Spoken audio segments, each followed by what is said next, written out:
Like anything in life, being a dungeon master takes practice, and the more you play, the more you'll mess up, but the more you'll improve too. So in this video, I'm going to go over 5 common mistakes dungeon masters make and how you can avoid them in your games. Without further ado, let's get started. One of the fun parts of being a DM is getting to play all of the weird, helpful, and villainous characters your players come across. Over the course of a campaign, you'll likely introduce the party to dozens of NPCs, and when you make one they really like, it's so much fun watching them interact and even bringing them back later to play a role in the story. But sometimes, we can take this a little too far. Adding too many important NPCs too quickly can overwhelm your players and make them feel like side characters in their own story. I'm not talking about shopkeepers and tavern owners, but named characters that you expect your party to remember and care about. The more time that's devoted to your NPCs and the more they influence the direction of the game, the less time your players get driving things forward. Here are some common examples. Having powerful allies in combat that take up time and turns, overshadowing your players in every fight. Multiple leaders who make all the big decisions in the campaign, and your players just have to fall in line and do what they're told. Long conversations between NPCs where your party barely gets to talk. Those are all ways DMs end up hogging the spotlight instead of highlighting their players. It's okay to have a lot of side characters in your games. I know I do. But as a general rule of thumb, they should always be there to support your party, not play for them. Have them bring the players into important conversations, take a quick turn in combat, or give the party information that they can then base their choices on. When your NPCs build up the players and add to the world, that's awesome. But when they take over, that's not fun anymore. As a DM, we get to help guide the players along as they go through the game and take on its challenges. Usually, that means having an idea for how the adventure could go, and then letting your party make decisions and act on things in a way that shakes it all up. Sometimes it'll go how you expect, and sometimes it'll be completely different, and that's what makes it fun. But that's also kind of scary. What if they do something so out of left field you can't recover? Or what if they miss that really cool fight you planned? You can't have that. So, unfortunately, a lot of DMs will resort to hand-holding, never outright telling their players what to do, but strongly suggesting different courses of action or having NPCs present ideas that are clearly what the game master wants to happen. But when everything goes exactly as you planned, did your party really have a chance to change things? You're robbing them of what makes this game so fun. Their choices actually matter. And reacting to your players' weird plans and crazy ideas is half the fun of DMing. You don't have to run a completely limitless game where you have nothing planned and your players can do anything. It's okay to have the outline of a story and a general idea of how events may play out, but making each step of the way open-ended, where the problems you present are solved by the players, not your prep, will make campaigns much more engaging. And when your party does something you didn't see coming, adjusting your plans to fit their decisions will make the game so much more rewarding for them and you. So let go of the reins a bit and let your party drive things along. When designing those obstacles and battles your players will need to face during each session, the goal is for everyone to have fun. You want the encounters to be a blast for you to run and a good challenge for the party. One that, at the end of the day, they hopefully overcome, but brings them right to the edge of oblivion. So when your party steamrolls a boss or uses a spell to skip over what you thought was an interesting puzzle, it can end up feeling like you personally lost that session. And nobody likes losing, so some dungeon masters will start to get a little too adversarial against the players, treating the game like they're enemies rather than one team. Instead of designing challenges, they start specifically targeting the party's weaknesses all the time and making every NPC hesitant to help them.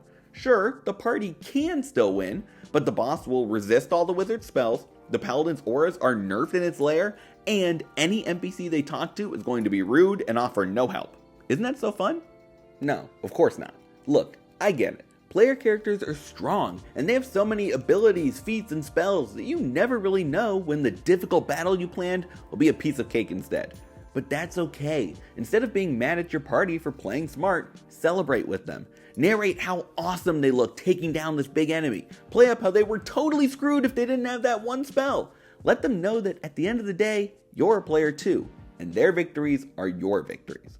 There is absolutely a time and place for exploiting your party shortcomings and making very difficult challenges. Nobody's saying the game should be easy, but your party should get to show off sometimes too, and there is a fine line between tough but fair and the DM is actively trying to screw us over.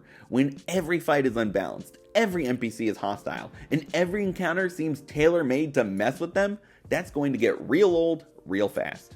But of course, the opposite can be true too. Sometimes you'll hit that perfect balance between fun and challenging, but as combat rages and the party starts to get closer and closer to defeat, it can go from thrilling to scary.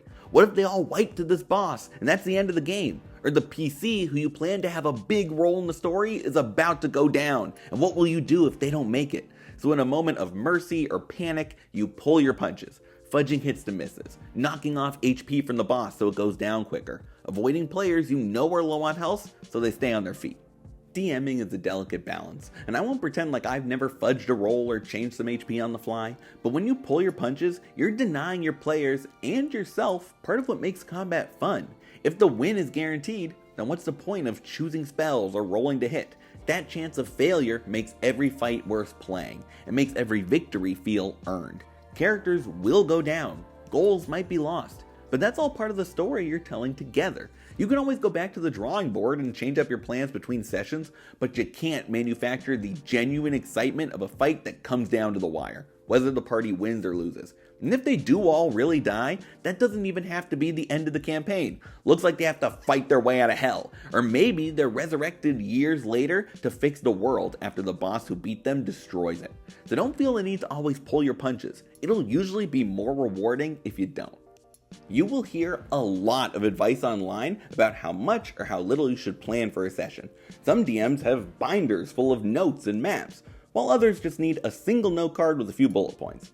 In my experience, there's no right or wrong answer that fits every dungeon master, but instead, the problem is when your prep becomes inefficient. For example, writing out an entire campaign from start to finish before your players ever touch a dice, meaning they'll probably throw a huge wrench in those plans. Or giving every NPC in town a full stat block and fleshed out backstory, even though your players are only stopping at the village to buy supplies real quick. Spending hours detailing every year of your world's history, instead of filling in the parts that are relevant to the story and your party's characters. Is that really the best use of your time?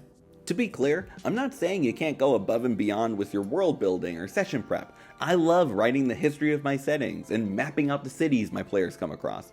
But I also believe that when you're constantly spending your energy writing notes and quests that your players never even encounter, you're going to start feeling burnt out.